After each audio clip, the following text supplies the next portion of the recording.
wabarakatuh. Salam sejahtera untuk kita semua. Apa kabar? Mudah-mudahan kita semua senantiasa dalam keadaan sehat walafiat dan terhindar dari virus corona. Pada video sebelumnya, apakah ada yang masih ingat? Kita sudah mempelajari tentang apa itu geografi, kemudian ruang lingkup geografi, aspek dan objek studi geografi.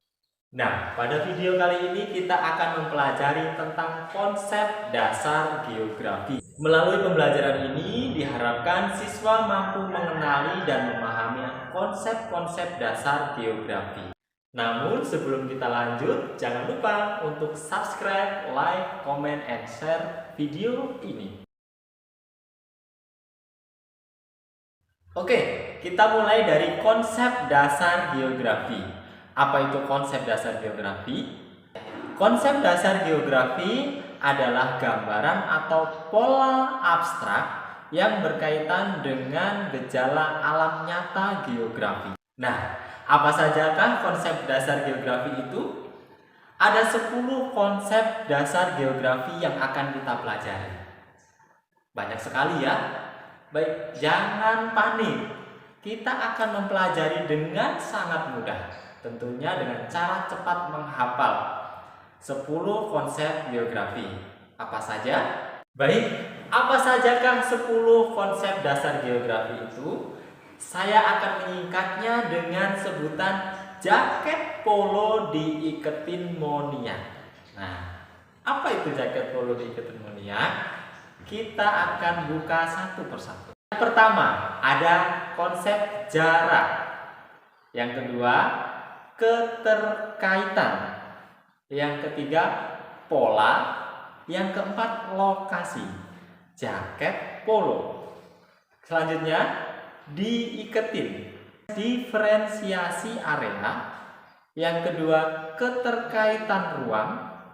Yang ketiga, interaksi dan interdependensi.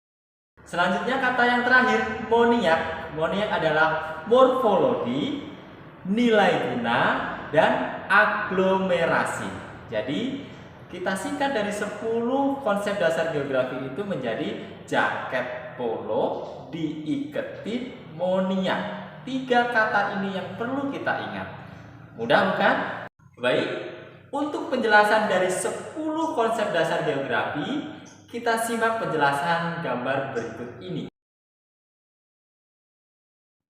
Baik, konsep yang pertama yaitu konsep jarak. Konsep ini mengkaji tentang ruang yang menghubungkan antara dua lokasi atau dua objek.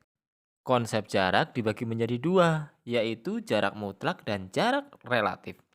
Jarak mutlak adalah jarak dua tempat yang diukur berdasarkan garis lurus di udara yang mudah diukur pada peta. Contohnya, jarak dari Waikanan ke Bandar Lampung. Biasanya kita memakai satuan meter atau kilometer.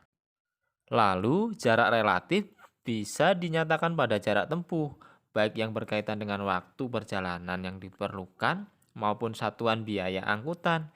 Contohnya, jarak dari Waikanan ke Bandar Lampung memerlukan waktu sekitar 4 jam atau membutuhkan biaya sekitar 120.000.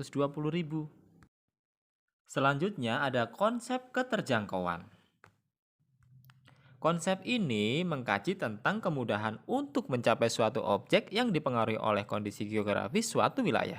Contohnya, dari negeri besar akan lebih mudah menjangkau ibu kota Kabupaten Tulang Bawang Barat daripada menjangkau ibu kota Kabupaten Waikanan yang ada di Blambangan Umpu. Selanjutnya ada konsep pola. Konsep ini mengacu pada susunan atau penyebaran fenomena pada ruang muka bumi. Contohnya, pola pemukiman penduduk di Kampung Sri Menanti mengikuti garis panjangnya sungai. Yang keempat ada konsep lokasi. Konsep ini membahas tentang letak atau posisi spasial dari objek tertentu di permukaan bumi. Secara umum, lokasi terbagi menjadi dua, yaitu lokasi absolut dan lokasi relatif. Lokasi absolut atau lokasi mutlak adalah letak atau tempat yang dilihat dari garis lintang dan garis bujur. Lokasi absolut keadaannya tetap karena berpedoman pada garis astronomi bumi. Contoh lokasi absolut yaitu letak astronomi Indonesia pada 6 derajat lintang utara, 11 derajat lintang selatan, dan 95 derajat bujur timur sampai 141 derajat bujur timur. Sedangkan lokasi relatif adalah letak atau tempat yang dilihat dari daerah lain di sekitarnya. Lokasi relatif dapat berganti-ganti sesuai dengan objek yang ada di sekitarnya. Contoh lokasi relatif adalah lokasi geografis Indonesia yang terletak di antara Samudra Hindia dan Samudra Pasifik serta benua Asia dan benua Australia. Selanjutnya ada konsep diferensiasi area. Konsep ini menggambarkan keunikan atau karakteristik antara wilayah satu dengan wilayah yang lain. Contoh konsep ini misalkan di Sri Menanti, sebagian besar penduduknya adalah nelayan karena terletak di pinggiran sungai. Sedangkan di Sri Basuki, sebagian besar penduduknya adalah pedagang karena memiliki pasar yang ada di tengah-tengah kampung. Yang keenam ada konsep interaksi dan interdependensi. Konsep ini berkaitan dengan hubungan timbal balik atau saling ketergantungan antara wilayah satu dengan wilayah yang lain. Contohnya, hubungan antara kota dan desa. Warga kota membutuhkan makanan yang dipasok dari desa, sedangkan warga desa membutuhkan teknologi dari kota. Konsep yang ketujuh yaitu keterkaitan ruang. Konsep ini menunjukkan tingkat hubungan antar wilayah. Contohnya, jika di perkebunan tebu sedang melakukan pembakaran tebu untuk dipanen, maka di kampung sekitar wilayah perkebunan tersebut akan terdampak asap dan debunya. Yang kedelapan ada konsep morfologi. Konsep ini menggambarkan perwujudan dataran di muka bumi yang merupakan hasil proses pengangkatan atau penurunan wilayah melalui proses geologi.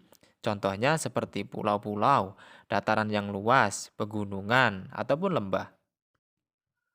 Konsep yang selanjutnya yaitu konsep nilai kegunaan. Konsep ini mengacu pada kelebihan yang dimiliki suatu tempat atau wilayah tertentu dan memiliki nilai kegunaan yang berbeda berdasarkan fungsinya. Contohnya, di Kampung Sri Menanti, hamparan sungai yang luas dimanfaatkan sebagian besar penduduknya nelayan untuk mencari ikan. Sedangkan di Kampung Tanjung Mas, hamparan sungai yang luas dimanfaatkan untuk mencari pasir yang selanjutnya dijual untuk dimanfaatkan sebagai bahan bangunan. Dan yang terakhir ada konsep aglomerasi. Konsep ini adalah kecenderungan persebaran yang bersifat mengelompok pada suatu wilayah. Contohnya di Kampung Kaliawi, Kiling-Kiling, Negeri Besar dan Tiopia Baru, mereka mengelompok di pinggiran sungai karena sebagian penduduknya adalah nelayan. Sedangkan di Kampung Negara Jaya, Negeri Jaya dan Tanjung Mas mengelompok karena sebagian penduduknya adalah pedagang. Begitu juga pengelompokan yang ada di kota, ada pengelompokan daerah pemukiman elit, pengelompokan daerah pemukiman khusus perumahan dinas, dan lain-lain. Demikian tadi video pembelajaran kita kali ini terkait dengan konsep dasar geografi. Ingat ada 10 konsep dasar geografi yang kita rangkum dalam 3 kata, yaitu jaket polo, diiketin monia. Oke? Mudah-mudahan kalian mudah dalam menghafal dan memahaminya. Terima kasih. Wassalamualaikum warahmatullahi wabarakatuh.